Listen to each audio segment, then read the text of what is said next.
dipersembahkan oleh Nyaman berpuasa dengan Kopi Luwak. Selamat Idul Fitri ya.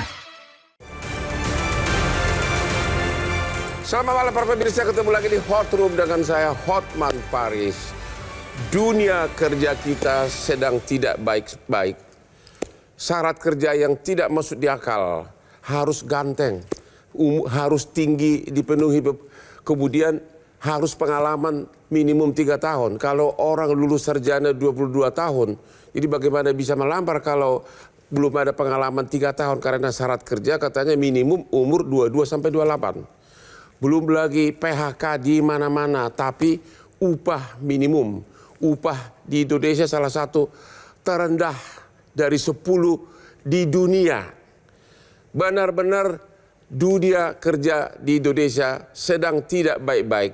Inilah Hot Room, syarat kerja maksimum, gaji pekerja minimum.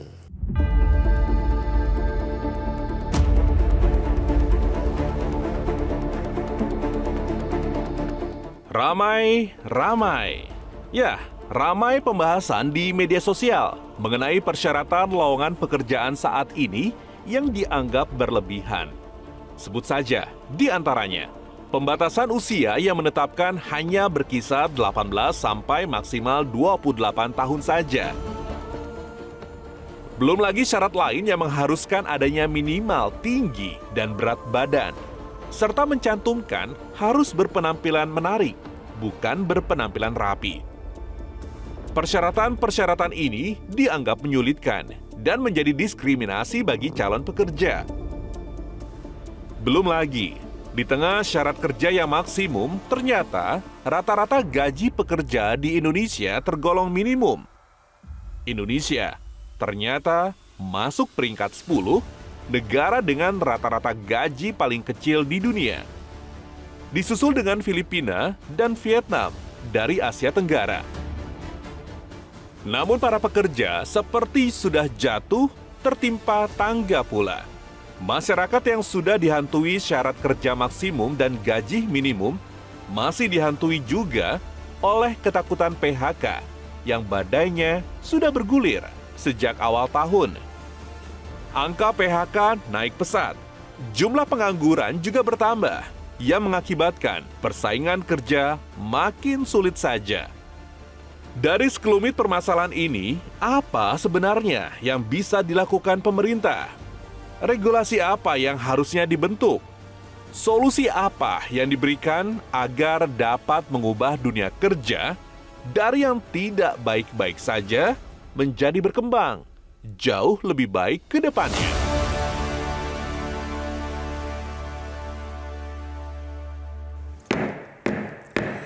Para pemirsa, saya pernah berbicara dengan seorang anak yang ibunya amnesia.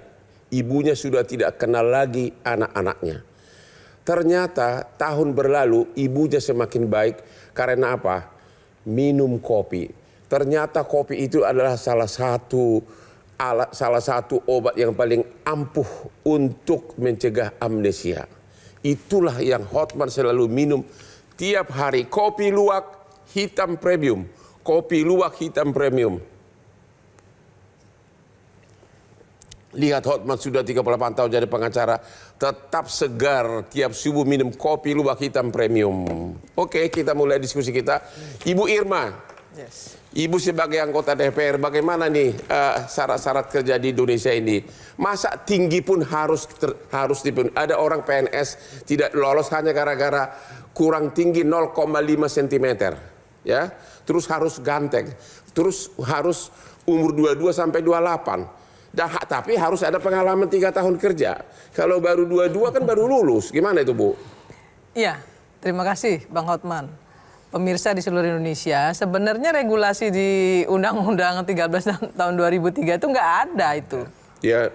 22 sampai 27 itu maksudnya yang bisa melamar di satu pekerjaan, terutama di BUMN itu di BUMN umur 22 paling maksimal 27. Sarjana. S1 bukan S2, S1. S1 itu 27 tahun paling maksimal punya umur. Kenapa begitu? Karena pola pikirnya ini kalau S1 umur 20 30 baru lulus gitu ya. Ya. Nah, ini ada apa dengan anak ini gitu kan? Ini pertanyaan seperti itu. Ada gitu apa? Ya. Ada Jangan-jangan apa? nggak pintar gitu ya. Pertanyaan seperti Ya. itu. Ya. Tapi sejatinya tidak ada undang-undang atau regulasi yang melatar belakangi seluruh perusahaan di Indonesia maupun BUMN untuk memberikan syarat-syarat tersebut. Jadi itu suka-sukanya perusahaan. Suka-suka perusahaan, tergantung dari manajemen perusahaannya. Dan Jadi, itu tidak melanggar hukum? Tidak melanggar hukum, karena undang-undangnya memang nggak ada. Oh begitu ya? Ya. Jadi gimana nih? Sementara syaratnya sangat berat, tapi gajinya paling minimum satu dari 10 gaji terendah di dunia. Ya, memang harus kita akui bahwa pendapatan ya atau gaji di Indonesia itu masih belum sebaik negara tetangga kita seperti Singapura atau Malaysia. Ya. Karena memang living cost-nya juga berbeda, Bang. Living cost-nya juga berbeda. Tapi tetap saja bahwa gaji kita untuk di Asia Tenggara saja kita masih lebih rendah dari Singapura maupun Malaysia. Jangan bandingkan Singapura sih, banding. Malaysia lah ya. Malaysia, Karena di Malaysia itu 5,1. Di kita rata-rata masih 3,1 rata-rata. Tetapi kita juga harus tahu bahwa etos kerja dengan produktivitas di Vietnam ataupun di Thailand memang jauh lebih tinggi dari kita dan itu harus kita akui. Maksudnya mereka lebih bagus, lebih produktivitasnya jauh lebih tinggi daripada kita. Nah, itulah yang harus dirubah oleh bangsa ini ke depan. Terus mengenai PHK gimana? Apa PHK memang benar-benar sudah menaik tajam? PHK terutama di sektor tekstil itu memang luar biasa. Ya. Maka kemarin ketika saya bicara di Komisi 9 dengan Kementerian Tenaga Kerja, saya meminta Menteri Tenaga Kerja berkoordinasi dengan Menteri Perdagangan untuk mencabut Peraturan Menteri Nomor 8 2023 di mana ekspor pakaian jadi atau tekstil dari luar itu bebas, nggak ada syarat-syaratnya. Maka kemudian semua barang-barang dari Cina, Thailand maupun dari Vietnam masuk ke Indonesia itu dengan bebas ya tanpa ada halangan apapun, syarat-syarat apapun. Dan itu juga yang menyebabkan produksi kita menjadi ambruk. Itu yang menyebabkan banyak sekali perusahaan kita akhirnya tutup. Dunia iklim kerja di Indonesia ini memang sudah semakin jatuh atau bagaimana? Apakah lebih parah sekarang dari 2-3 tahun lalu atau bagaimana? Saya kira parah sekarang ya, karena PHK massalnya memang jauh lebih banyak. Ini tergantung juga dengan adanya perang dari Ukraina, Rusia, kemudian juga Palestina dan Israel ya. Ini juga mempengaruhi. Oh begitu. Dan juga ekonomi di dunia ini juga sedang ambruk. Sedang ambruk ya. Pak Timbul gimana? Ini syarat kerja sangat berat sampai unsur kegantengan pun diperiksa tinggi. Itu nggak melanggar hukum atau diskriminasi? Ya, jadi tentunya memang tadi disampaikan Kak Irma bahwa syarat kerja itu diserahkan kepada masing-masing perusahaan. Memang orientasinya kan adalah bagaimana orang yang direkrut ini bisa kerja. Mau ganteng, nggak ganteng sebenarnya yang diorientasikan dia bisa kerja. Tapi kan kecuali ternyata ada syarat itu. Ya, kecuali untuk pekerjaan-pekerjaan yang memang dia menampilkan wajah. Ya, misalnya sales apa dan sebagainya. Yang dijual mobil, yang menjual itu harus ganteng. Oh, itu benar itu. Itu artinya berbasis pada orientasi bagaimana barang yang dijual, jasa yang dijual itu bisa lebih cepat. Nah, ini kan terkait dengan produktivitas. Jadi kalau dibilang misalnya untuk operator di belakang meja, di back office gitu, ganteng, menurut saya nggak tepat. Siapa yang mau ngelihat? Nah, tetapi kalau dia di front office, itu bagian dari yang dijual. Kalaupun ada proses rekrutmen, proses itu harus fair, harus terbuka, harus memang berorientasi pada bagaimana pekerjaan yang nanti diisi bisa lebih produktif. Sehingga orang yang ditempatkan tuh ya tepat gitu. Ya kalau memang dia nggak bisa, ngapain dia direkrut gitu. Nah, jadi syarat kerja memang harus benar-benar diterapkan untuk mendukung hasil nanti ketika dia bekerja. Tidak ada kaitannya dengan wajah. Kalau memang dia tidak ada mendukung seperti tadi di back office kan gitu. Nah, jadi kembali ini kan terkait juga kalau gaji pekerja minimum, ini kan syarat kerja maksimum gaji pekerja minimum kan terkait juga dengan sisi supply demand. Ya bahwa yang mencari banyak, yang menawarkan sedikit. Nah, artinya sisi sisi supply demand itu yang mengakibatkan pekerja ini tidak memiliki ruang untuk bagaimana menentukan upah. Tidak ada bargaining power ya, karena terlalu banyak kalau di daerah-daerah negara ya, yang tenaga kerjanya udah pada nggak mau nih. Itu memang berbeda dengan kondisi Republik Indonesia. Setiap tahun angkatan kerja kita tuh naik sekitar 4 jutaan. 4 juta orang? 4 juta orang. Lulusan SMA, perguruan tinggi dan sebagainya. 4 juta tiap tahun? Iya. Dan yang ditampung berapa orang? Nah, proses rekrutmen untuk pekerjaan formal, kalau 2023 itu sekitar 1,8 dibuka. Di 2024 sekitar 2,2. Artinya masih terjadi defisit angkatan kerja. 1,8 juta? Ya, artinya memang ini kan karena begini juga Timbul, hari ini kan kita masuk di bonus demografi. Itu juga menjadi salah satu penyebab ya terjadinya pengangguran berjemaah ketika misalnya pemerintah tidak bisa menyiapkan lapangan pekerjaan yang cukup, baik di dalam maupun di luar negeri. Betul. Jadi sekarang jumlah pengangguran ekstrim berapa? Kalau di Agustus 2024, kalau kita baca data BPS Agustus 2024, tingkat pengangguran terbuka 7,47 juta. Itu yang 4,9%. Ya, mereka ada pengangguran. Nggak ada. Jadi kalau di BPS itu kan yang 35 jam ke atas itu full employment itu. Kalau yang di bawah itu ada namanya paruh waktu. Setengah menganggur dan tingkat pengangguran terbuka sama sekali nggak kerja. Jadi secara general pengangguran 7,5 juta. 7,47. Kalau dan itu di luar yang 7,5 juta. Kalau 7,5 juta total menganggur. Iya, dia sama sekali nggak kerja. Oke, kita ketemu lagi di Hot Room. Dunia kerja sedang tidak baik-baik saja.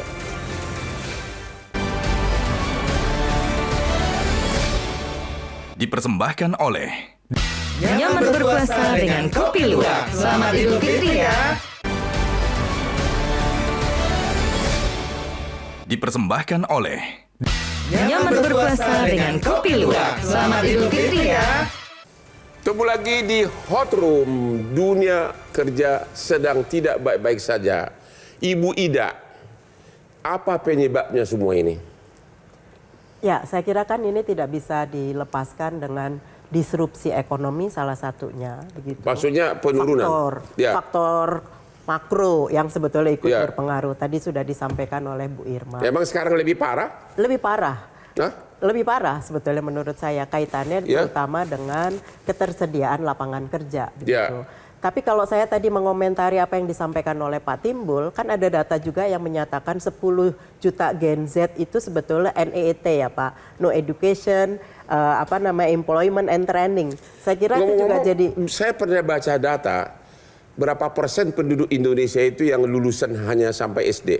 SMP ada berapa persen? Ada 56%. Hah? SMP ke bawah itu 56%. Oke, 56%. Ya, itu apakah itu pendidikan rendah? Pendidikan rendah berkontribusi, tapi kemudian yang juga menjadi penting kan sebetulnya mereka yang berpendidikan tinggi, menengah tinggi, masuknya kan ke sektor formal. Tadi yang disampaikan oleh Pak Timbul kan lebih kaitannya dengan sektor formal. Nah, mereka yang berpendidikan rendah dengan keterampilan terbatas tentunya masuk di sektor-sektor informal. Meskipun yang menarik tuh Bang Hotman bahwa sektor informal itu sekarang membesar sebetulnya. Benar. Yaitu yang tadi saya bilang sebagai dampak dari disrupsi ekonomi yang termasuk tadi gitu garment, tekstil. Saya baru saja penelitian tentang garment dan tekstil, pekerjanya memang semakin rentan sekarang begitu. Tingkat PHK mereka memang sangat tinggi saat ini. Jadi ini apa ini? Ini apa nih penyebabnya nih? Kualitas pemerintah yang tidak bagus atau memang pengaruh luar atau apa nih? Salah siapa ini? Saya kira memang kaitannya dengan regulasi, tidak ketat. Termasuk saya sebetulnya sudah mengkritik dari dulu bahwa impor pakaian tekstil dari Cina itu terlalu besar misalnya. Itu sudah menyebabkan emang boleh Bu dibatasin itu. Nanti kalau bisa-bisa Indonesia digugat di dunia. Boleh, bukan sekedar dibatasi, ada prasyarat. yang harus dipenuhi oleh kementerian harusnya. Yang kedua harus dipahami juga pendidikan 9 tahun itu gratis loh. Tetapi memang ada di daerah-daerah, kebanyakan di daerah-daerah tuh anak-anaknya tuh nggak disekolahin sama orang tuanya. Nggak disekolahin. Padahal sudah ada yang namanya pendidikan 9 tahun itu gratis. Kasihan itu kan dari pemerintah sudah tapi dijelaskan. Kan terkait juga dengan jumlah SD-nya tidak disertai dengan jumlah SMP. Ketika dia lulus belum tentu tertampung di SMP. Nah, SMP pun lulus belum tentu tertampung di SMA. Jadi atur hanya gitu. untuk pendidikan formal sampai SMP aja cuma 56%. Memprihatinkan. Bagaimana Pak Raymond Chin? Anda sebagai influencer, memang benar generasi-generasi muda ini sekarang banyak pengangguran yang Gen Z ini. Aku pengen kabur aja dulu. Kenapa? Ya lapangan pekerjaan di Indonesia nggak ada. Simpelnya gitu. Kan ini udah sebenarnya masalah dari hampir 20 tahun lalu ya pas kita prematur diindustrialisasi. Kan pas warga-warga tuh ada yang produktif walaupun skill rendah harusnya mereka bisa diserap tuh sama sektor manufaktur gitu. Jadi kan ini kombinasi dari banyak banget kegiatan-kegiatan atau kebijakan dari pemerintah yang kurang akhirnya compounding dan numpuk ke sekarang kena libasnya ya banyak banget yang siap bekerja tapi nggak ada lapangan pekerjaan. Jadi apa? Yang Anda lihat kehidupan mereka itu gimana? Kalau di Indonesia pengangguran begitu di nongkrong di pinggir jalan atau gimana? Nah itu karena nggak ada opsi. Jadi masalahnya bisa atau nggak bisa. Seandainya ada warga-warga nih atau kayak netizen, Gen Z atau milenial, mereka pengen bekerja dengan keras gitu. Pas buka-buka lapangan pekerjaan, supply demand-nya lapangan pekerjaan dikit tapi pekerjaannya banyak. Kompetisi kan jadi berat. Nah sedangkan adik aku sendiri yang lulusan DKV, dia daftar-daftar kerja, oke lah dapat misalnya 5-10 juta. Aku kasih saran, gak usah kerja di Indonesia, bukalah freelance. Sekarang penghasilannya bisa 30-50 juta. Nah makanya kan pas ngelihat situasi pekerjaan di Indonesia sekarang, 50-60% kalau nggak salah itu sektor informal. Menurut aku itu bukan hal yang bagus. Itu kan karena terjadi, karena terpaksa. Karena the fact sektor informal itu nggak bisa menyerap. Jadi saran Anda kepada Gen Z ini apa? Sebaiknya bagaimana? Kalau misalnya memang nggak ada lapangan pekerjaan yang bisa menyerap secara formal di Indonesia, either kita harus menciptakan lapangan pekerjaan sendiri, cobalah wirausaha, atau misalnya kalau belum cukup skillnya untuk wirausaha, ya udah cari pekerjaan yang dibuka dengan sektor digital ya cari pekerjaan di luar gitu misalnya. Ini kan harusnya jadi kalau menurut aku ya jadi pertanggungjawabannya pemerintah harusnya. Untuk bisa menyediakan lapangan pekerjaan dan pendidikan yang proper biar mereka bisa produktif gitu. Jendelanya ini cuma 5-10 tahun nih warga-warga kita udah produktif tapi nggak bisa bekerja, nggak bisa naik level gitu. Jadi kan timelinenya pendek nih. Kalau misalnya udah lewat dari jendela bonus demografi dan mereka nggak produktif, kita turun nih semuanya jadi nggak produktif warganya. Ini kan kelewatan jendela buat jadi negara maju. Pak Timbul, 7,5 juta itu umur 22 ke 28 berapa banyak itu? Berapa persen? Ya pengangguran. Dia di sisi tingkat pengangguran terbukanya di sisi 7,47 itu memang mayoritas di usia produktif itu. Yang yaitu umur 22 sampai 30. Lulusan perguruan tinggi gitu ya. Yang kalau lulus perguruan tinggi kan 22, 23 dan sebagainya. Nah itu lebih banyak gitu. Memang kalau semakin ke atas kan memang udah nggak dibutuhkan ya. Karena dia tidak produktif. Nah jadi memang tentunya ini yang memang harus dibaca oleh pemerintah. Bagaimana angkatan kerja baru ini diupayakan harus dibuka lapangan kerjanya. Nah ini yang harus tadi strateginya gimana? Ya itulah yang harus dilakukan. Misalnya tadi bagaimana sekarang trennya realisasi investasi itu banyak kepada investasi padat modal. Bukan lagi padat karya. Padat modal itu identik dengan teknologi. Bagaimana sekolah-sekolah perguruan tinggi itu juga harus memastikan skill memiliki kemampuan teknologi. Kalau tadi kan pengangguran 7,5 juta. 7,47. Saya dengar kemiskinan ekstrim 25 juta, benar nggak itu? Ekstrim loh. Iya. Yang di desil 1, desil 2. Sekarang itu kan ada namanya Data Tunggal Sosial Ekonomi Nasional. Inpres 4 tahun 2025. Itu nanti memang akan mengatur kembali mana-mana yang ekstrim. Tapi yang desil 1, desil 2 itu ya ekstrim gitu. 25 juta? Sekitar segitu. Kalau yang miskin di atas ekstrim, di bawah ekstrim apa? Nah, misalnya data BPJS Kesehatan. Dikasih PBI itu kan 96,8 juta. 96 juta orang. Nah, itu ada desil 3, desil 4 yang memang disuruh membayar iuran nggak mampu. Nah, jadi itu kategorial yang kalau dalam pasal 17 dan 14 Undang-Undang SDSN tidak mampu masyarakat miskin dan tidak mampu. Oke, Ibu Ida, ini menangis kita mendengar 25 juta kemiskinan ekstrim, 7,5 juta pengangguran. Ini apa yang terjadi, Bu? Ya, ini sebetulnya kita menghadapi, kalau kami sosiologi melihatnya ini sebagai masalah societal. Ya. Kemiskinan itu kan bukan karena mereka malas atau etos karena apa? kerjanya. Struktural ya. Struktural. Jadi kalau misalnya penelitian kami mengindikasikan bahwa meskipun mereka diberikan bansos bertahun-tahun, tapi naik levelnya itu juga sulit. Karena begitu. sumber daya ekonomi, sumber daya alamnya tidak memungkinkan mereka untuk bisa naik. Paling tidak sudah tidak di garis kemiskinan lah gitu ya. Jadi naik ke bansos atas. itu tidak mengangkat derajat orang dari kemiskinan. Ya, kan hanya mencari membantu. Membantu. Itu kan ngasih Subsidi tetap ngasih saja. ikan. Iya. Sebenarnya kalau tadi disebutkan tentang bagaimana peran pemerintah kepada akses modal misalnya. Yeah. Coba kredit usaha rakyat betul-betul disasar kepada kelompok yang tadi. Yeah. Dia mau kerja tapi nggak punya akses. Artinya itu struktural. Nah, jadi kredit usaha rakyat yang sumbernya itu dari APBN harus benar-benar menyasar kepada kelompok masyarakat yang benar-benar juga mau berwira Ya, ini swasta bagaimana dan makin sebagainya. parah. APBN baru 2 bulan sudah defisit 31,2 triliun. Nah itu dia. Baru 2 bulan sudah 31,2 triliun APBN kita defisit. Bang Hotman, izin. Misalnya tadi ya kaitannya dengan pendidikan. Ya. Saya malah lebih mengusulkan bahwa sekolah rakyat itu sebaiknya memang memperkuat aja sekolah-sekolah sekarang dengan kemampuan digital. Iya. Modal digital itu yang sebetulnya sekarang perlu diperkuat. Karena Maksudnya modal digital artinya itu? kita kalau mau menyerap tadi ya sebagaimana Bang Raymond tadi untuk bisa menjadi pekerja yang kreatif menciptakan lapangan kerja. Itu salah satu yang sekarang di era digital ini ya modal digital yang diperkuat. Sekolah-sekolah kita itu lemah dari aspek itu. Karena kita jangan melihat Jakarta, jangan melihat kota-kota besar.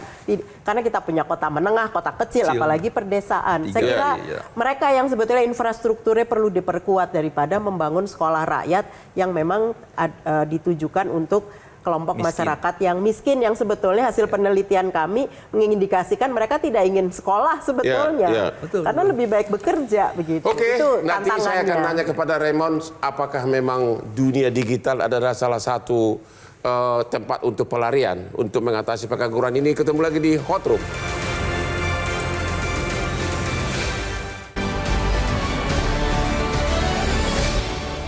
Dipersembahkan oleh Nyaman berpuasa dengan Kopi Luwak. Selamat Idul Fitri ya.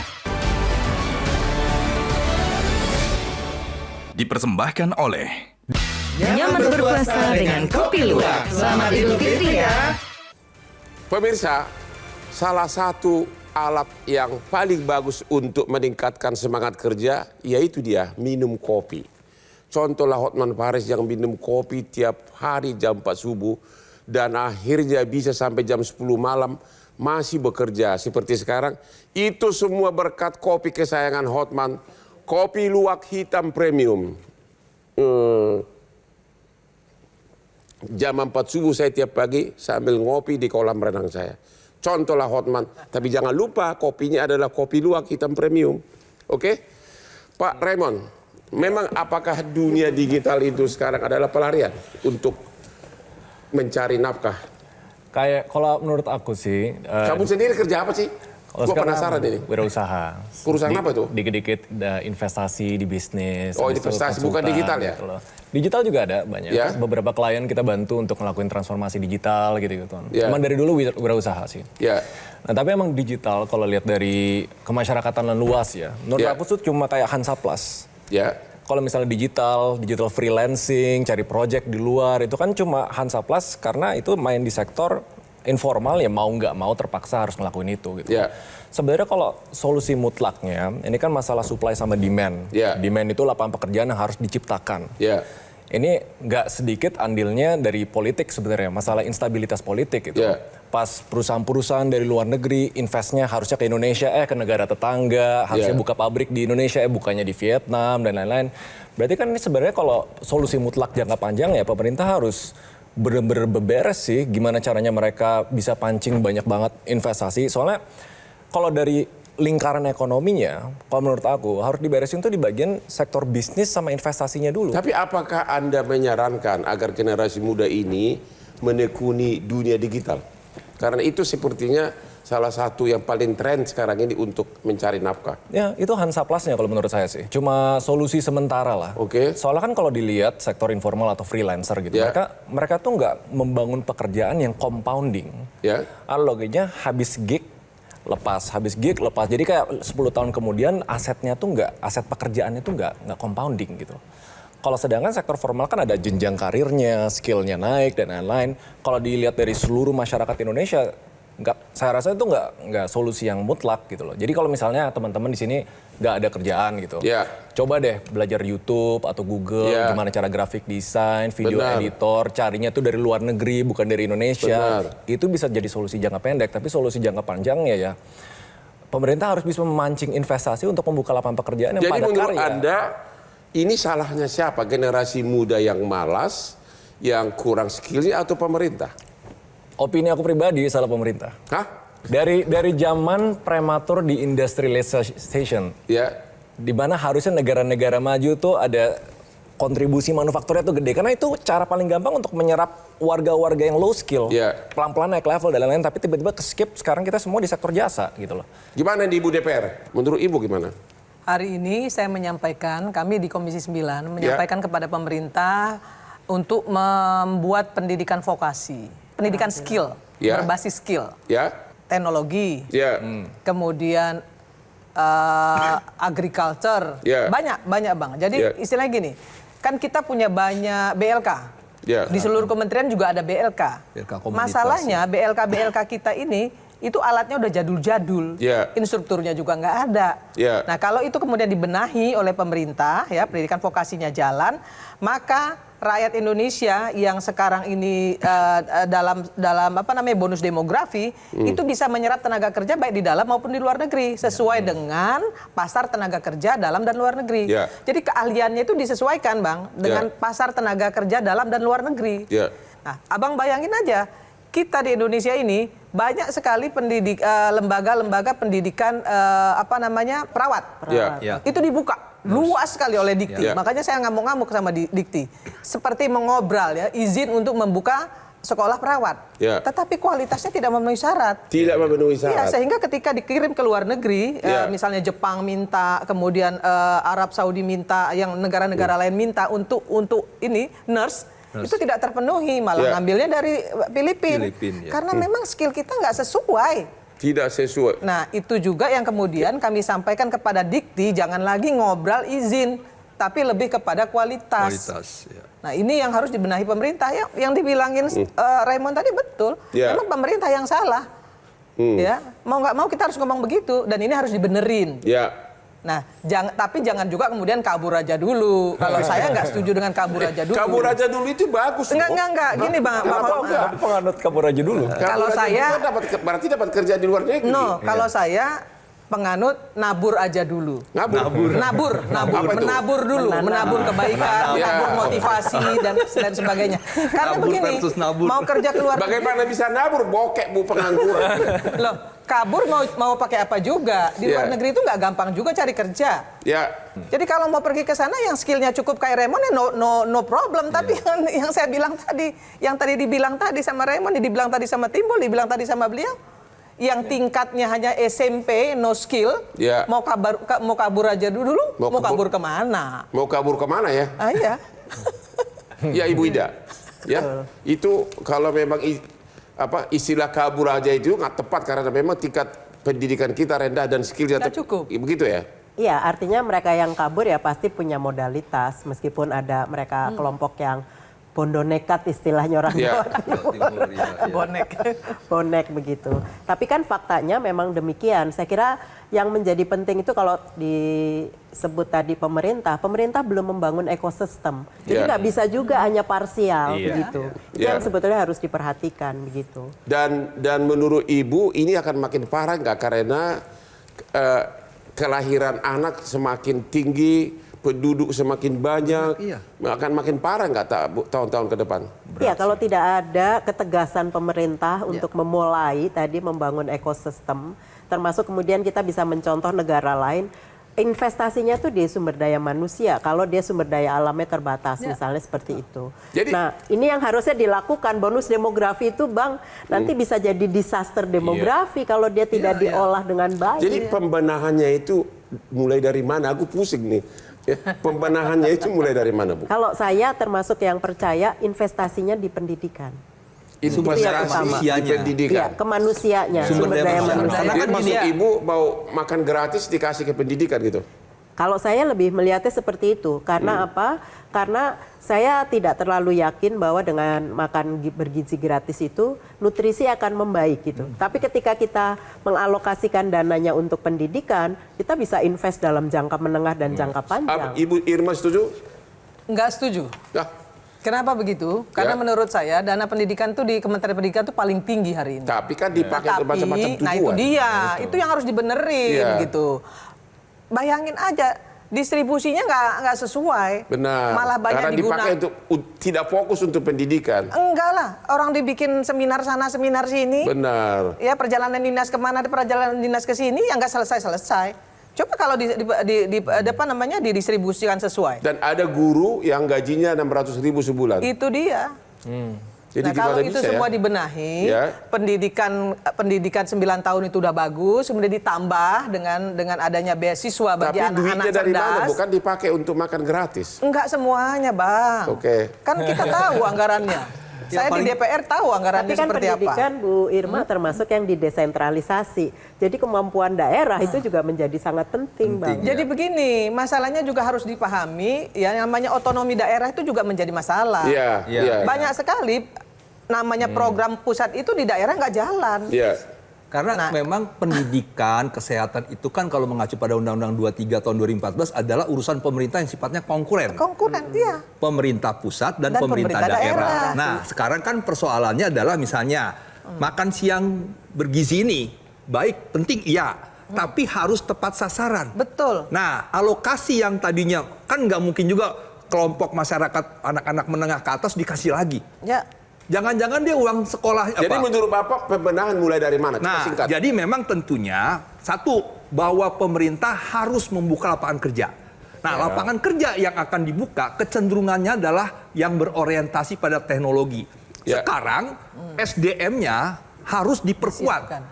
Pelatihan-pelatihan yang berorientasi pada teknologi dan sebagainya itu harus diperkuat. Terima kasih, Pak Raymond. Ini pendek. Mulai dari mana? Simpel nih. Lapangan pekerjaan problemnya kan. Berarti harusnya yang diprioritasin adalah bisnis yang memberikan lapangan pekerjaan. Lapangan pekerjaan. Iya kan. Contoh, ada nggak insentif jangka pendek untuk semua pelaku usaha di seluruh Indonesia, mau itu UMKM, mau itu swasta, mau itu konglomerasi.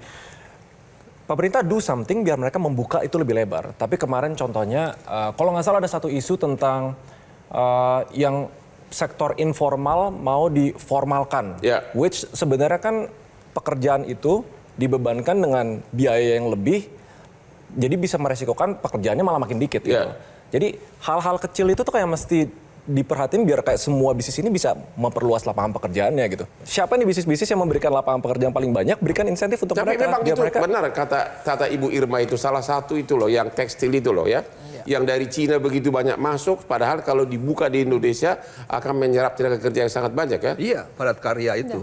Tapi kalau diskresi soal pajak, mohon maaf, banyak juga nih perusahaan-perusahaan yang ngemplang pajak. Sifat manusia. Masalahnya Sifat Pak, manusia. Masalahnya pengawasnya nggak jalan.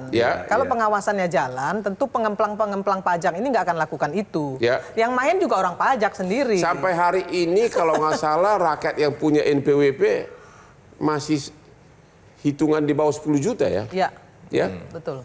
Di bawah 10 juta ya, padahal di Kelapa Gading pengusaha bakmi banyak banget. Mungkin nggak ada. Aduh, pusing kita mulai dari mana. Tapi kalau soal kabur aja dulu. Sayalah salah satu contoh putra Indonesia yang kabur aja dulu tahun 88 ke Sydney, Australia. Cuma saya modalnya sudah kuat. Saya sudah backgroundnya pengacara. Dan saya gabung dengan kantor pengacara terbesar di Australia 4 tahun. Makanya sekarang aku udah jadi dengan penampilan sangat yakin begini. Oke lah, ketemu lagi di Hot Room. Dipersembahkan oleh Nyaman berpuasa dengan Kopi Luwak. Selamat Idul Fitri ya.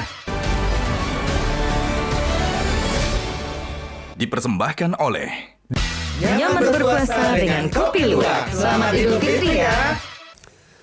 Ketemu lagi di Hot Room. Tibalah kita di segmen terakhir. Jadi kita nanya inti pokoknya dari para narasumber bagaimana mengatasi kesemerawutan ini. Pertama syarat kerjanya, kemudian juga lapangan kerja dan juga PHK. Gimana? Silakan. Ya, regulasi harus diperbaiki. Ya. Komitmen pemerintah untuk menciptakan lapangan pekerjaan yang cukup juga harus dipenuhi. Ya. Kemudian masyarakat juga harus ikut serta membangun ya bangsa ini dengan motivasi. Ya, jangan juga kemudian pemerintah sudah memberikan banyak subsidi, kemudian juga banyak bantuan-bantuan kepada masyarakat, tapi masyarakatnya nggak bergerak. Tepat nggak? Polisi Pak Prabowo sekarang benar-benar banyak kasih subsidi kepada rakyat. Padahal APBN kita sudah mulai teriak. Hari ini mau tidak mau itu harus dilakukan. Harus dilakukan. Ya, tetapi perbaikan harus tetap dilakukan juga. Tapi duitnya dari mana? Paralel, Bu? ada duitnya. Hah? Orang Danantara aja ada duit kok. Gimana yang untuk masyarakat nggak punya duit? Ini udah defisit 31,2 triliun dalam 3 bulan. Dan baru 2 bulan APBN. Bang, uangnya ada. Danantara itu uangnya ada. Oke. Dari situ kan kita bisa lihat sebenarnya. Hanya saja Pak Prabowo mau mengajarkan kepada semua kementerian jangan menggunakan uang itu secara berlebih-lebihan. Maka kemudian dilakukan efisiensi. Nggak ada pilihan lain. Kalau ke depan memang harus dibenahi. Oke, Ibu Ida, apa saran Ibu untuk mengatasi syarat kerja, PHK, gaji rendah? Ya, saya kira memang peluang pekerjaan itu memang harus diciptakan. Tapi yang juga harus dikedepankan adalah tidak ada diskriminasi. Itu yang sebetulnya harusnya penting begitu. Ya, diskriminasi berdasar usia, tinggi badan. Sekarang ini makin banyak nggak kelompok marginal yang paling makin menderita? Dengan kondisi ekonomi yang ada itu semakin banyak, semakin meningkat. Semakin meningkat. Iya, terutama kaitannya dengan perempuan dan anak. Kenapa perempuan? Ya, karena kan banyak sebetulnya seperti kemarin saya dengar cukup banyak perempuan yang single parent sekarang misalnya. Dengan yang kita pertanyakan kan sumber pendapatannya, apakah dia punya sumber pendapatan? Ketika kan perempuan lebih banyak bergantung pada laki-laki. Nah, kelompok-kelompok ini yang harus dipetakan Bang Hotman. Jadi siapa yang sebetulnya memang perlu dan layak mendapatkan bantuan tersebut. Karena saya melakukan penelitian beberapa kali mengevaluasi program-program yang ada, lebih banyak tidak tepat sasaran Bang, itu yang jadi masalah. Yang tidak tepat sasaran apa? Tidak tepat sasaran, misalnya bansos. Tidak tepat sasaran, apalagi dengan data fiktif misalnya, itu kan memprihatinkan. Pak Timbul, gimana? Kalau 10 tahun pemerintahan kita sebelum ini kan fokus pada infrastruktur.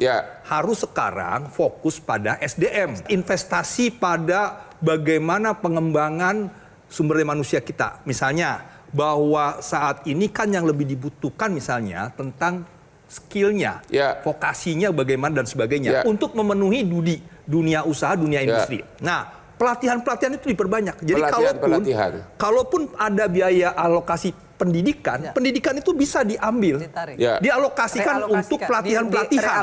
Nah, misalnya nih, ada kartu prakerja. Dia itu juga belum maksimal.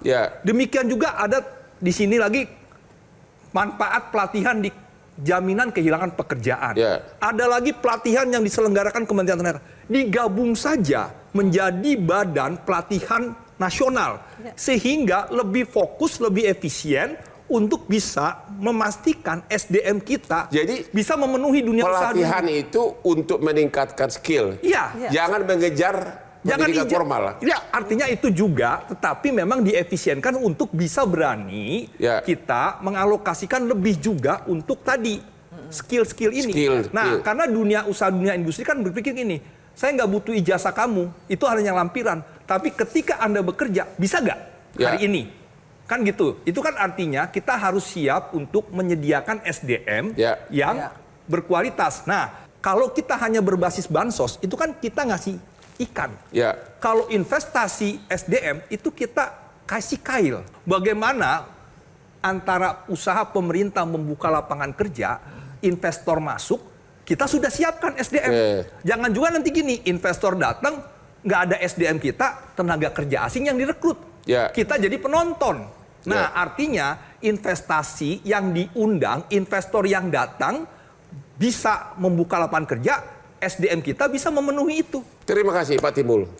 Pak Raymond, apa saran saudara kepada genset yang 7,5 juta pengangguran, belum lagi, saya yakin penganggurannya bukan cuma segitu, Pasti bisa puluhan juta. Pasti lebih. Sarannya simpel buat teman-teman anak muda yang mencari pekerjaan. Satu, kalau misalnya mampu untuk kabur aja dulu secara terukur dan diukur resikonya, aku saranin kabur aja dulu. Enggak? Yes. Ya. Yang kedua, kalau misalnya nggak bisa dan stuck di Indonesia, upskilling yang sifatnya result based skill, digital skill. Terus mulailah menjadi pekerja lepas. Itu pekerja lepas, digital skill. banyak itu peluangnya. Kalau udah fasih, bukalah usaha dan menjadi wirausaha. Karena kalau misalnya sampai di tahap itu, pelaku menjadi orang yang memberi solusi, membuka lapangan pekerjaan. Simple sih stepnya itu. Nah, kalau untuk pemerintah, saya cuma punya satu harapan, politik dan semua eksekusinya diperbaiki. Karena pemerintah tuh banyak sekali ide-ide bagus, banyak sekali program bagus. Kesannya semua dalam cerita tuh luar biasa. Tapi pas diturunin ke eksekusi, nah itu masih lack transparansi. Anda sendiri bisa berhasil gimana caranya itu? Apakah pendidikan skill atau orang tua kamu yang kaya? Skill. Waktu itu freelance bener-bener, karena aku kuliah kan dulu kan. Apa? Aku kuliah di perguruan tinggi yang belajar computer science. Aku minta ke dosen, kira-kira ada pekerjaan nggak yang bisa aku lakuin gitu. Jadi inisiatif bahwa skill digital itu pasti ada yang makan. Jadi gitu. pelatihan skill harus ditingkatkan. Iya, dan zaman sekarang tinggal Google, YouTube, dan teman-temannya bahkan nggak perlu bayar. Begitu ya? Iya. Jadi menurut Anda kalau orang tetap nganggur, do nothing, ya salah dia sendiri dong. Sebenarnya, karena akses informasi sekarang udah gratis di mana-mana. Tapi Begitu orang ya? pilih mau nonton belajar coding apa mau joget-joget. Nah itu dia. Dansa-dansa. Benar.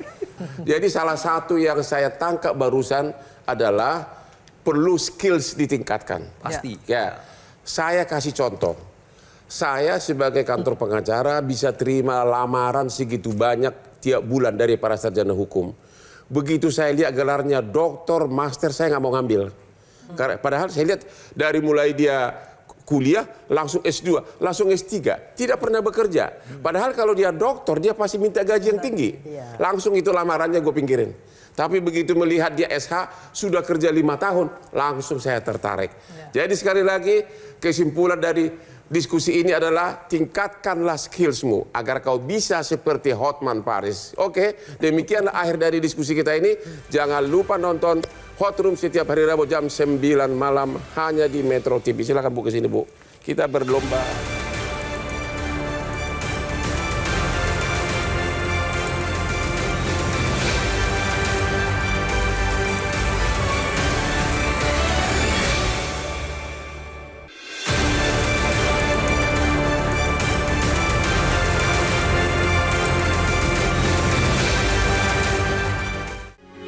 Metro TV.